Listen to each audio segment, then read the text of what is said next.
And all these coaches into the hot seat. Boston Public School athletics in the building. You know what I mean? Sorry about that, Coach. I'm gonna back this up a little bit so you so they can see you. So they can see you. All right.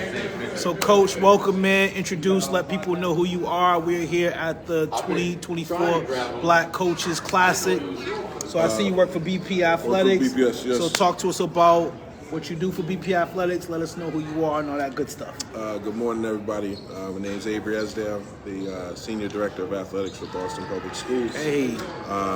Here just in support of the Coaches Clinic and everything that's going on. Yes, sir. I think in my role, we work to support all the athletics in BPS, whether it's your interscholastic, the MIA stuff that everybody knows about. Yes. Our middle level teams, so it's 6th, 7th, 8th graders that are participating on teams.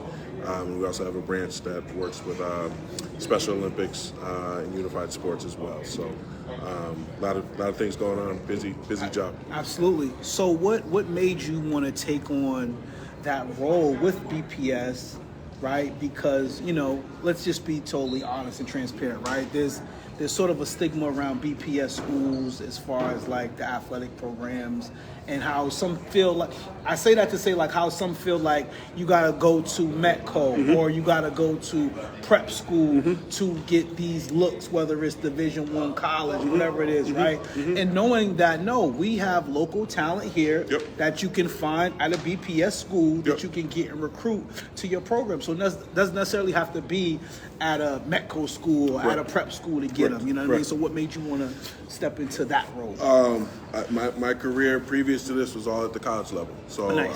I was working with the kids that were that top 3% coming out of high school and had the chance to go and play in college.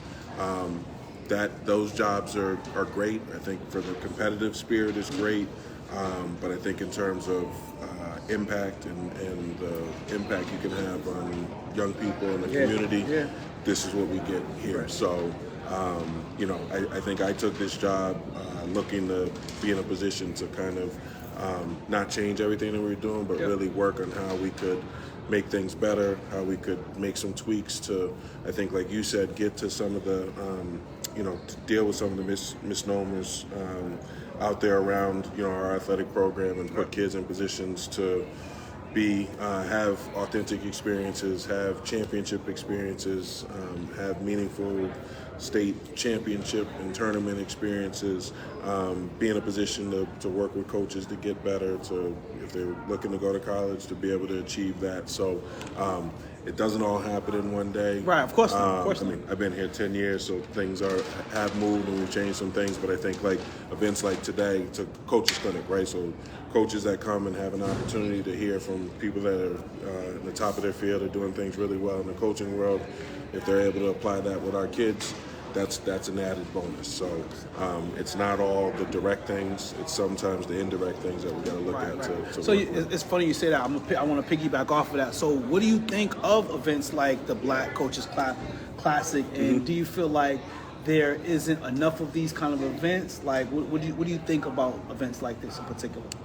They're great. I think the piece that you learn from Boston very quickly is like community matters. Big time. We're paying attention to it very directly and intentionally in BPS at the highest levels, which means it kind of has to trickle down to every work that every other department is doing. So the community events are important.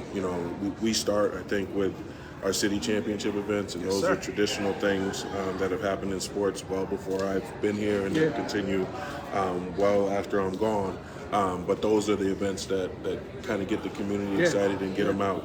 But I think there is an opportunity in each of the sports to look at what are the other ways to engage the community, and what are the other ways to kind of open up the kids to experiences, or open up the community to come in and celebrate our kids or our teams.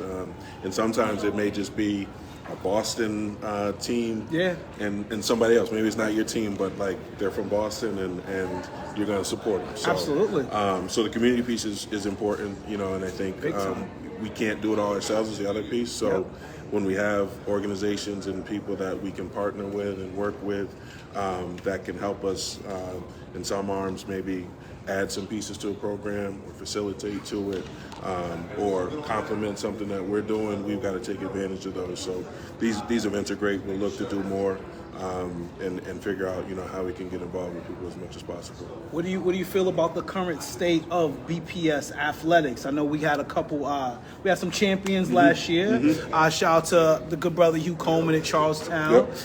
Shout out to the OG Malcolm over at New Mission. So what do you think about the current state of the BPS athletics? Because I mean, like, again, we're seeing with the champions last year, like it's driving, like the BPS, we're a force to be reckoned with as far as the city. So what do you think about the current state of it? There's a lot of talent in the city. I think as we talk about, there's a lot of talent, there's a lot of interest, there's a lot of pride.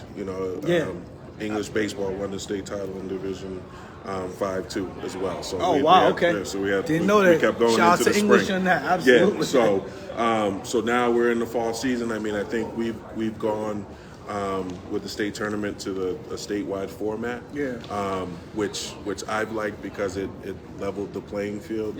Traditionally, we were kind of in the north and south, and the north and south was in situations where we were playing more games than the teams that would come from the central and the west, or if we had two top City BPS teams, they had to knock out each other to keep going. And that was the same for other conferences as well. You have two teams from the same conference that are they'd knock each other out. So now in this format, you could have a situation where you have two teams from the same conference playing for the title. So to come with that, the power rankings now put you in a position where you can see how people are doing, and we're in the fall season right now.